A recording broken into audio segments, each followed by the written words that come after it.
सोचिए, आप किसी मंदिर जाते हैं और आपको सबसे पहले क्या दिखता है? सीढ़ियां, लंबी, ऊंची, कभी कभी इतनी ज्यादा कि लगता है जैसे एवरेस्ट चढ़ने का ट्रायल दे रहे हो।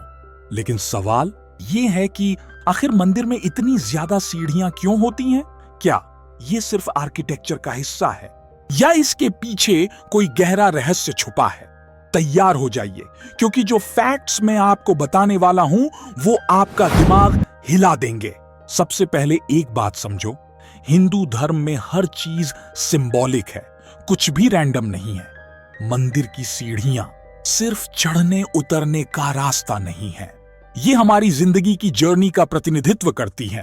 वेदों और उपनिषदों में लिखा है, देवयानः मार्गः कठिना, यानी भगवान तक पहुंचने का रास्ता आसान नहीं होता, और ये सीढ़ियां उस कठिनाई का प्रतीक हैं।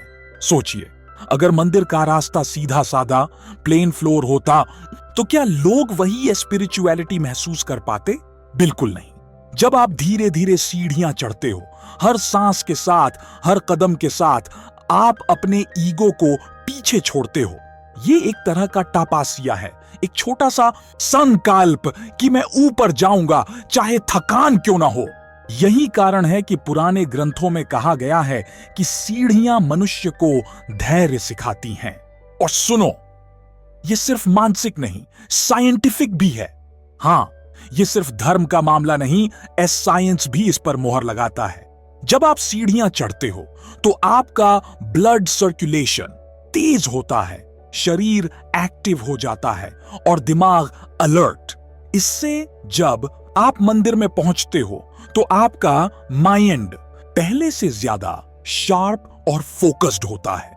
मतलब भगवान के दर्शन के लिए आपका पूरा सिस्टम रेडी हो जाता है। ये क्या कमाल की डिजाइनिंग नहीं है? पुराने आर्किटेक्ट्स जीनियस थे और हम सोचते हैं ये बस पत्थर जोड़ रहे थे। अब एक सीक्रेट बताता हूं जो शायद आपने कभी नहीं सोचा होगा, सीढ़ियों की संख्या। हां, मंदिरों में सीढ़ियां कभी रैंडम नंबर में नहीं होती। ज्यादातर मंदिरों में सीढ़ियां ओडीडी नंबर्स में होती हैं, 3, 5, 7, 9। ऐसा क्यों? क्योंकि वैदिक मैथमेटिक्स और आर्किटेक्चर में ओडीडी नंबर्स को शुभ माना गया है। इनका संबंध ब्रह्मांड की एनर्जी से है। कहा जाता है कि हर सीढ़ी पार करते समय आप एक स्पिरिचुअल लेवल पार करते हैं। काम, क्रोध, लोभ, मोह, अहंकार, जब तक ये पार नहीं होते भगवान तक नहीं पहुंच सकते। मंदिर की सीढ़ियां सिर्फ पत्थर नहीं बल्कि मंत्र हैं। हां, ये मंत्रों का भौतिक रूप है।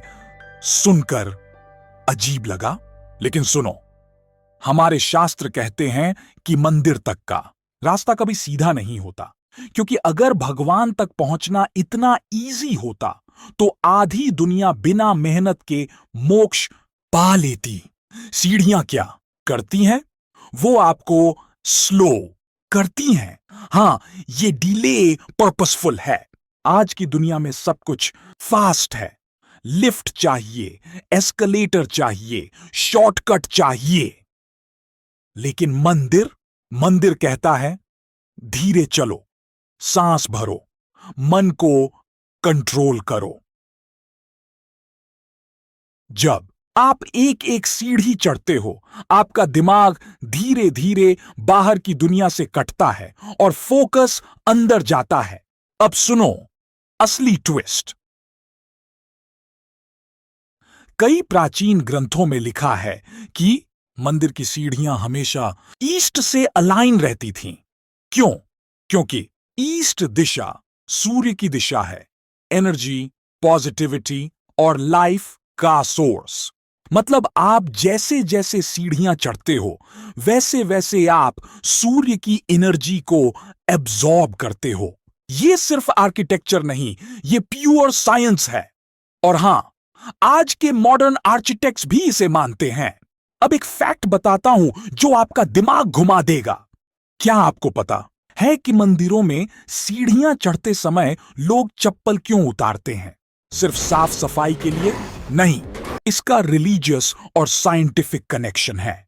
जब आप नंगे पांव सीढ़ियां चढ़ते हो तब आपका डायरेक्ट कांटेक्ट पृथ्वी से होता है, जिससे अर्थिंग होती है। मतलब नेगेटिव एनर्जी निकलती है, पॉजिटिव वाइब्स आती हैं, और जैसे जैसे आप ऊपर जाते हो वैसे वैसे आप हल्के महसूस करते हो। अब थोड़ा ह्यूमर डालते हैं। आपने गौर किया है कि जब मंदिर में 100 सीढ़ियां होती हैं तो लोग कहते हैं, भाई ये भगवान है या जीवाईएम ट्रेनर?